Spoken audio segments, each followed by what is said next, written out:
የቀይ ባህር ባለቤትነት መብት ሊኖረን ይገባል።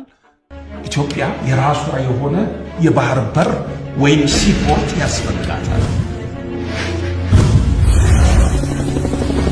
ይሄ ማንም ደስ የሚሰጠን ሲያኮርፍ የሚነጥቀን ሳይሆን የኛው የራሳችን የሆነ የባህር በር ለራሳችን ያስፈልጋል።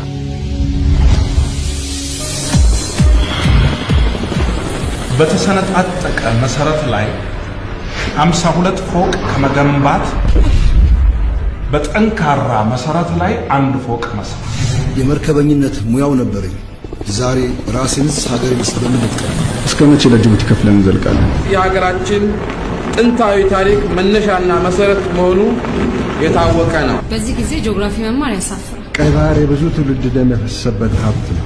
እኔም ሆንኩ አንተ ጊዜና ገንዘባችንን ያወጣነው ልንቀበርበት ሳይሆን ሀገር ልናለማበት። ከዚህ የተሻለ ቦታ ማግኘት አይቻልም። የአሜሪካን ኤምባሲ እጁን ጉዳዩ ውስጥ ካስገባ ወደ ሚስጥራችን መድረሱ አይቀር። ማንኛውንም መስዋዕትነት ለመክፈል ዝግጁ ነኝ። ሁላችንም ከዓላማችን ጎን የደም ፊርማችን እናስቀምጣለን።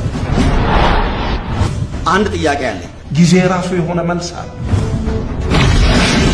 ይህ የስምንት ሰው ሚስጥር ወደፊት ለሚኖረን ለኢትዮጵያ አዲሱ የባህር በር ጽዋችንን እናነሳለን። ላተን በጥይት ነው የምፈረክሰው አለኝ።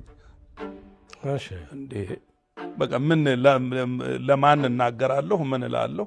ምንም ማለት አልችልም። ኢትዮጵያ ሀገራችን በጣም ትልቅ ሀገር፣ ፖፑሌሽን ሳይዛችን በጣም ትልቅ የሆነ እና የባህር በር ከሌላቸው አገራት አንዷ ናት። በዚህን ያህል የህዝብ ቁጥር ያለው የባህር በር የሌለው ሀገር የለም። የኢትዮጵያ ደግሞ የተለየ የሚያደርገው ከዛ በፊት የራሷ የሆኑ የባህር በሮች የነበራት ሀገር ናት። ሁለተኛ አሁን ደግሞ በሂደት ነገሮቹን እኔ ፊልሙን ለመስራት ስነሳሳ ኢትዮጵያ በከፍተኛ ደረጃ የውጭ ምንዛሪ የምታወጣው አንደኛ ለነዳጅ ግዢ ነው፣ ሁለተኛው ደግሞ ለወደብ ኪራይ ነው። ስለዚህ ይሄ ነገር ሊቃለል የሚችልበት መንገድ አለ ወይ የሚለውን ነገር ለማጥናት ሙከራ ሳደርግ ወደ ኢትዮጵያ ንግድ መርከብ ድርጅት ሄጄ ሰዎችን ኢንተርቪው አድርጌያለሁ። ከዚህ በፊት ደግሞ የባህርና ትራንስፖርት ባለስልጣን የሚባል ነበረ። እዛም ሄጄ ሰዎችን አነጋግሬያለሁ። እንደዚህ 1 3 4 በባህር ጉዳይ ላይ የሚሰሩ መስሪያ ቤቶች ነበሩ።